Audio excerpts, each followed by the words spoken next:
It's oh so satisfying to cheat. Don't get me wrong, I love a good challenge, and I'm sure a lot of you out there do too. But sometimes tossing in a cheat code can make your gameplay go from regular good old time to complete insanity and hilarity. And I think that's worth a go, don't you? So today we're counting down the top 10 most famous video game cheats. Let's jump right in.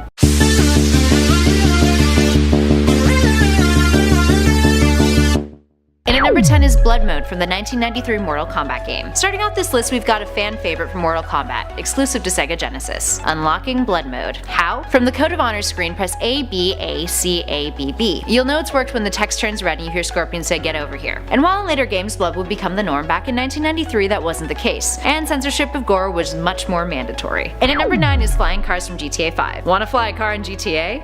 Yeah. This cheat is known as Moon Gravity, and it's available in both the D-pad cheats and cell phone cheats. GTA 5 has a ton of other cheats available too, including super jump, invincibility, lower or raise your wanted level, and even the ability to spawn a whole lot of neat stuff. But for whatever reasons, players tend to immediately gravitate towards using the flying car cheat the most. I can see why. And number 8 is exploding Lara Croft from Tomb Raider 2. With a franchise as big as Tomb Raider, it shouldn't be a surprise that there's a few incredibly fun cheats that you can try for shits and giggles. None of them which get her naked though. Aside from player created mods, that cheat is a myth. Sorry guys. This one allows you to explode Lara at any point in the game though. While it's a tad tricky to nail down this little shuffle, when you do, she explodes, body parts go flying, and she's been pulled apart like a big Lego person. And at number 7 is the Sonic the Hedgehog 2 Debug Mode cheat. Debug Mode is one of the coolest cheats in video game history. It allows you to turn Sonic into various items and sprites and place them all over the screen wherever you choose. It requires you to punch in a bunch of numbers in the sound test, and the process is a tad too long for us to include all the details here, so give it a Google, it's definitely worth it. Once you're in debug mode, hitting C will let you change your sprite and A will let you place the item, and B exits the mode. And at number 6 is God Mode from Doom. Doom is a series that started back in 1993 with its initial sci-fi horror game that solidified the first-person shooter. You're an unnamed space marine, or Doom guy as some prefer to call him, and it really pioneered 3D graphics and multiplayer gaming. So of course it has a kick-ass cheat called God Mode. How do you activate this one? Press IDDQD during gameplay,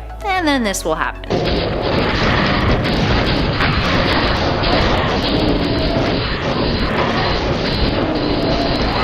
And at number 5 is special characters from NBA Jam. NBA Jam has a few really great cheats that players loved, but today we're going to be taking a look at the special character cheat. This can be achieved by accomplishing certain tasks in game, like scoring 10,000 points or getting 30 assists with one player in one game. The game has a history of adding a bunch of secret characters to each release too. You can play as Prince Charles, Hillary Clinton, Barack Obama, Reptile, the Beastie Boys, and even some kid named Air Dog. And at number 4 is Akuma from Street Fighter. Akuma first appeared on the scene as a secret character and a hidden boss in Super Street Fighter 2 Turbo, and he was an unnamed character at the time. So how do you encounter him in the game? As a hidden boss, you need to finish the game undefeated, and as a secret character on your character selection screen, you gotta do this. Highlight Ryu, then T-Hawk, then Gil, then Cammy, then go back to Ryu again, then press start in all 3 punches. You guys following? And fun fact, Akuma's inclusion as a secret character was spawned from an April Fool's joke from EGM, and that infamous Shenlong code. And at number 3 is Super Mario Bros. Infinite 1-Up. Traditionally, this cheat is done by getting a Koopa shell and getting it still on a ledge, then jumping on top of it like so. Developers at Nintendo actually snuck this into the game, hoping players would stumble upon it, and oh boy they did. It's a feature that has continued to appear in games onwards too, and there's alternate methods of setting this cheat up, with a lot of players still discovering new ways of scoring 1-ups in very inventive methods. And at number 2 is the Pokemon Rare Candy cheat for Pokemon Red and Blue. I think everyone and their mom has tried this cheat, so hop on over to Viridian City, chat with the old man who initially taught you how to catch Pokemon, answer no to his question, and then let him do the tutorial ramble again. Then fly to Cinnabar Island. Make sure you place a rare candy as your 6th item in your inventory. Go to the west coast of the island and use surf and surf along the edge. Ignore any wild Pokemon if they pop up. Eventually you'll run into a missing no. Don't try to catch it, it's a virus in the game. Defeat it instead. Then open up your inventory and bam, rare candy galore. Others have said that this still works if you run away from missing no too. And generally this cheat works for duplicating pretty much any item that you'd like in your inventory as long as it's in the 6th spot. Like Master Balls or Nuggets. All 3 of those. Really great. And finally at number 1 is the Konami code. Up, up, down, down, left, right, BA. What's that you may ask? Well, it's one of the most famous cheat codes in all of video game history, the Konami code. Created by Kazuhisa Hashimoto, it first appeared in the 1986 release of Gradius for the NES. Hashimoto found that the side-scroller game was proving to be too difficult during testing, so he created this cheat code to give the player a full set of power-ups, all which you could eventually gradually get through regular gameplay. He forgot to remove the code by the time the game was released though, and players discovered it, and it's been history ever since, appearing in a slew of games, like DDR, the Metal Gear Solid series, Castlevania. The code's importance hasn't been been lost on other aspects of pop culture either. It appears as an Easter egg on a bunch of different websites. Type it in and certain sites will do certain things, like BuzzFeed and Marvel Comics, Facebook, and even the Bank of Canada website. Go check it out, guys. See what happens. So there we have it, friends. Did your favorite cheat make the list? Is there one that you really love to use that we should include on our next list? Let us know in those comments below, and make sure you hit those like and subscribe buttons so you keep getting gaming lists. I've been Kelly Pally for Top 10 Gaming, and I'll catch you guys in the next one.